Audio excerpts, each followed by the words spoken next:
and Pete's speaking on behalf of the Ukrainian Solidarity Campaign. Hi. My name's Pete Cooper, and I'm a member of the Ukraine Solidarity Campaign, Scotland. The USC was founded in response to the Russian invasion of Crimea in 2014. It campaigns in the labour movement and in the wider society for solidarity with Ukrainian people in their struggle to remain free and independent.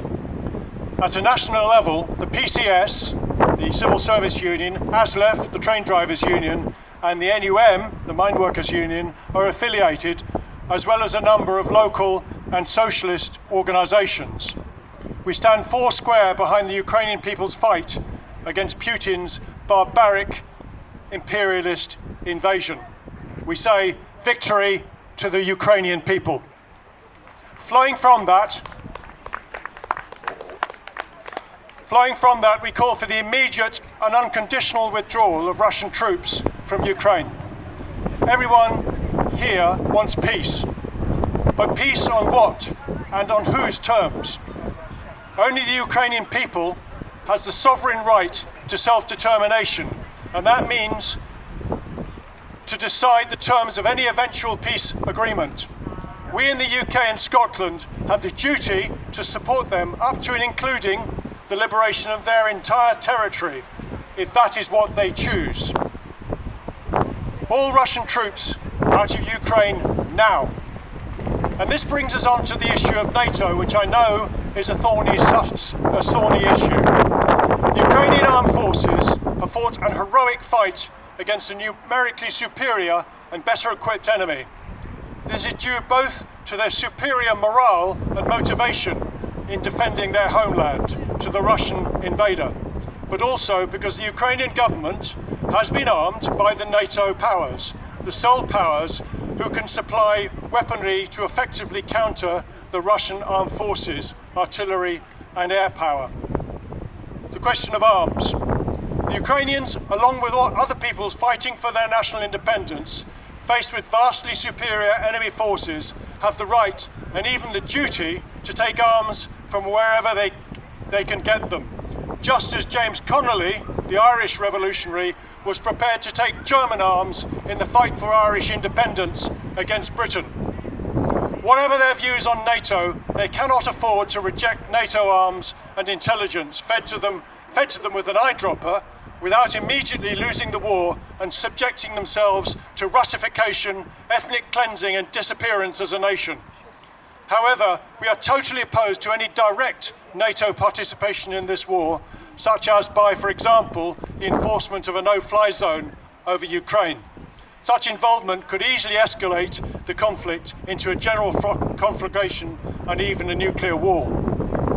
There are two apparently conflicting principles for Democrats and Socialists at play here, which need to be explicitly addressed. The first is our total opposition to all imperialisms, including above all, but not only, to our own British imperialism and its active participation in the NATO alliance. The Ukraine Solidarity Campaign is fully aware of and is opposed to NATO as a US-led imperialist alliance, whose recent past occupation of Afghanistan and its advance to Eastern Europe since the dissolution of the USSR constitutes a threat to the peoples and states of the region, including Russia. However, it must also be recognised that NATO is not the only imperialist power around.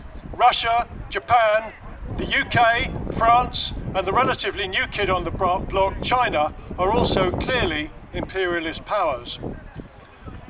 Putin's aim is clearly to reconstitute a version of the Tsarist Empire by bringing the former Soviet republics under Russian control by force, if necessary, on the pretext that Ukraine is not a real country. This is not just an exercise in paranoia and megalomania, but a part of a Russian ruling class imperialist strategy to corner the world market in certain vital primary products: oil, gas, Ukraine's coal, wheat, which constitute 10% of the world's exports of wheat, and sunflower oil, 40% of the world exports of oil. on which much of North Africa and the Middle East depend on to avoid starvation. And starvation, due to the Russian blockade, is a very real threat hanging over those parts of the world this year, in addition to the hunger we already see in Scotland as a result of the astronomical rise in wheat and bread prices in the UK. The second principle is the right of small and oppressed nations to self-determination, i.e. the right to political independence if they should so choose. Ukraine is clearly being violently attacked for the second time, occupied and oppressed by its Russian imperialist neighbour and recent, until 1991, its master. But the problem for Ukraine is the same problem as faced by most national liberation movements in the post-World War II period, e.g. Vietnam. How to exercise that right in the real world of imperialist superpowers determined to prevent them from doing so. These struggles take the dual form of wars of national liberation and proxy wars between the Cold War antagonists and imperialisms today. So the war in Ukraine is both such a war of national liberation and a proxy war between Russia and the US. Those who say it is simply an inter-imperialist proxy war in which Ukraine is simply a US puppet are simply wrong. This portrays the 44 million Ukrainians, 8 times the size of the population of Scotland, or their government as imperialist dupes without any independent agency. It cannot explain why millions of Ukrainians have been prepared with little or no coercion to fight and to die to preserve their national independence. They are fully aware of what awaits them at Putin's hand if they lose. We salute their courage and determination. Ethnic cleansing, suppression of the Ukrainian language, Russification, mass executions of political and military opponents on the false pretext that they are all Nazi terrorists. Such a view of the Ukrainian people and state borders on contempt. Ukraine has many problems, not least for working class people, but they can only be resolved by democratic means by the Ukrainian people themselves. There can be no democracy without independence, least of all in Putin's Russia. To those who say the war should be de-escalated and peace talks should take place, well, it takes two to tango, doesn't it? And Putin has shown no signs so far of being interested in either course of action, despite Zelensky's offer of neutrality and non-insistence on Russia returning Crimea to Ukraine as the basis of such a deal. Putin has doubled down to win the war, however he chooses to define victory, at any cost, either to the Ukrainian armed forces and people, either to Ukrainian armed forces and people, or to his own armed forces and the people in Russia to whom he systematically lies. He knows he is finished if he is seen to lose. But NATO countries are proving to be an unreliable ally. This is not just because of Germany's and other European countries' dependence on Russian oil and gas, but even in the US, influential figures such as Kissinger are concerned at the consequences of the war for the social instability not only of regions such as the Middle East and North Africa, which depend on Ukrainian grain, but in the imperialist heartlands themselves, as the war is a significant component of the cost of living crisis. The danger for Ukraine is that under pressure from corporations concerned about their ability to make profits, NATO governments will attempt to force the Ukrainian government to settle by threatening to withhold economic and military aid, for example, by giving up the Donbass. We say to our governments, support the Ukrainian people in their fight. There must be no pressure on the Ukrainian people to settle for an unjust peace just because it suits these governments and their corporate sponsors. A defeat for Ukraine would be a defeat for the right of self-determination of nations everywhere, including here in Scotland.